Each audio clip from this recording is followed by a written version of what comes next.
सदैव संदेह करने वाले व्यक्ति के लिए प्रसन्नता ना इस लोक में है ना ही कहीं और। क्रोध से भ्रम पैदा होता है, भ्रम से बुद्धि व्यग्र होती है। जब बुद्धि व्यग्र होती है तब तर्क नष्ट हो जाता है, जब तर्क नष्ट होता है तब व्यक्ति का पतन हो जाता है। मन की गतिविधियों, होश, श्वास और भावनाओं के माध्यम से भगवान की शक्ति सदा तुम्हारे साथ है, लगातार तुम्हें बस एक साधन की तरह प्रयोग करके सभी कार्य कर रही है। ज्ञानी व्यक्ति ज्ञान और कर्म को एक रूप में देखता है, वही सही मायने में देखता है। जो मन को नियंत्रित नहीं करते उनके लिए वह शत्रु के समान कार्य करता है। अपने अनिवार्य कार्य करो, क्योंकि वास्तव में कार्य करना निष्क्रियता से बेहतर है। आत्मज्ञान की तलवार से काटकर अपने हृदय से अज्ञान के संदेह को अलग कर दो। अनुशासित रहो, उठो। मनुष्य अपने विश्वास से निर्मित होता है, जैसा वो विश्वास करता है वैसा वो बन जाता है। नर्क के 3 द्वार हैं, वासना, क्रोध और लालच। इस जीवन में ना कुछ खोता है ना व्यर्थ होता है। मन अशांत है और उसे नियंत्रित करना कठिन है, लेकिन अभ्यास से इसे वश में किया जा सकता है। लोग आपके अपमान के बारे में हमेशा बात करेंगे। सम्मानित व्यक्ति के लिए अपमान मृत्यु से भी बदतर है। प्रबुद्ध व्यक्ति के लिए गंदगी का ढेर, पत्थर और सोना सभी समान है। निर्माण केवल पहले से मौजूद चीज़ों का प्रक्षेपण है। व्यक्ति जो चाहे बन सकता है, यदि वह विश्वास के साथ इच्छित वस्तु पर लगातार चिंतन करे। उससे मत डरो जो वास्तविक नहीं है, ना कभी था ना कभी होगा। जो वास्तविक है वो हमेशा था और उसे कभी नष्ट नहीं किया जा सकता। ज्ञानी व्यक्ति को कर्म के प्रतिफल की अपेक्षा कर रहे, अज्ञानी व्यक्ति के दिमाग को अस्थिर नहीं करना चाहिए। हर व्यक्ति का विश्वास उसकी प्रकृति के अनुसार होता है। जन्म लेने वाले के लिए मृत्यु उतनी ही निश्चित है जितना कि मृत होने वाले के लिए जन्म लेना। इसलिए जो अपरिहार्य है उस पर शोक मत करो। अप्राकृतिक कर्म बहुत तनाव पैदा करता है।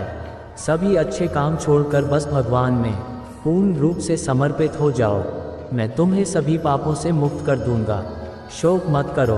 किसी और का काम पूर्णता से करने से कहीं अच्छा है कि अपना काम करें, भले ही उसे अपूर्णता से करना पड़े।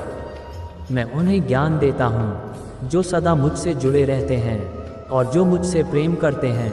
मैं सभी प्राणियों को समान रूप से देखता हूँ। ना कोई मुझे कम प्रिय है ना अधिक, लेकिन जो मेरी प्रेम पूर्वक आराधना करते हैं वो मेरे भीतर रहते हैं और मैं उनके जीवन में आता हूँ।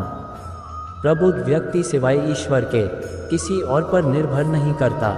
मेरी कृपा से कोई सभी कर्तव्यों का निर्वाह करते हुए भी बस मेरी शरण में आकर अनंत अविनाशी निवास को प्राप्त करता है। हे अर्जुन, केवल भाग्यशाली योद्धा ही ऐसा युद्ध लड़ने का अवसर पाते हैं जो स्वर्ग के द्वार के समान है। भगवान प्रत्येक वस्तु में है और सबके ऊपर भी। बुद्धिमान व्यक्ति कामुक सुख में आनंद नहीं लेता। आपके सार्वलौकिक रूप का मुझे न प्रारंभ न मध्य न अंत दिखाई दे रहा है। जो कार्य में निष्क्रियता और निष्क्रियता में कार्य देखता है वह एक बुद्धिमान व्यक्ति है। मैं धरती की मधुर सुगंध हूँ, मैं अग्नि की ऊष्मा हूँ, सभी जीवित प्राणियों का जीवन और सन्यासियों का आत्मसंयम हूँ। तुम उसके लिए शोक करते हो जो शोक करने के योग्य नहीं है, और फिर भी ज्ञान की बातें करते हो। बुद्धिमान व्यक्ति ना जीवित और ना ही मृत व्यक्ति के लिए शोक करते हैं। कभी ऐसा समय नहीं था जब मैं, तुम या ये राजा महाराजा अस्तित्व में नहीं थे, ना ही भविष्य में कभी ऐसा होगा कि हमारा अस्तित्व समाप्त हो जाए।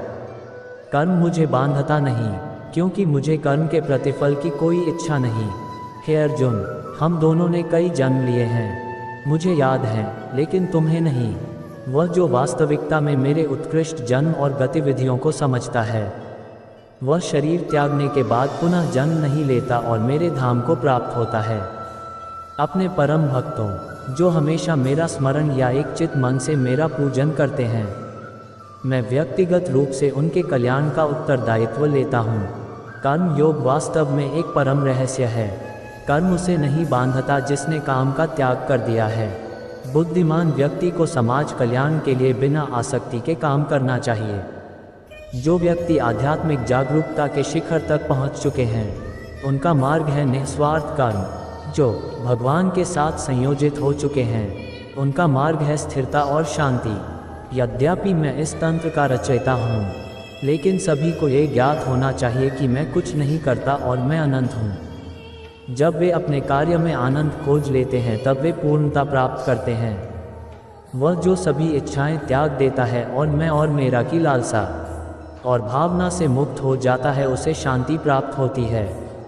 मेरे लिए ना कोई घृणित है ना प्रिय, किंतु जो व्यक्ति भक्ति के साथ मेरी पूजा करते हैं वो मेरे साथ हैं और मैं भी उनके साथ हूँ। जो इस लोक में अपने काम की सफलता की कामना रखते हैं वे देवताओं का पूजन करें।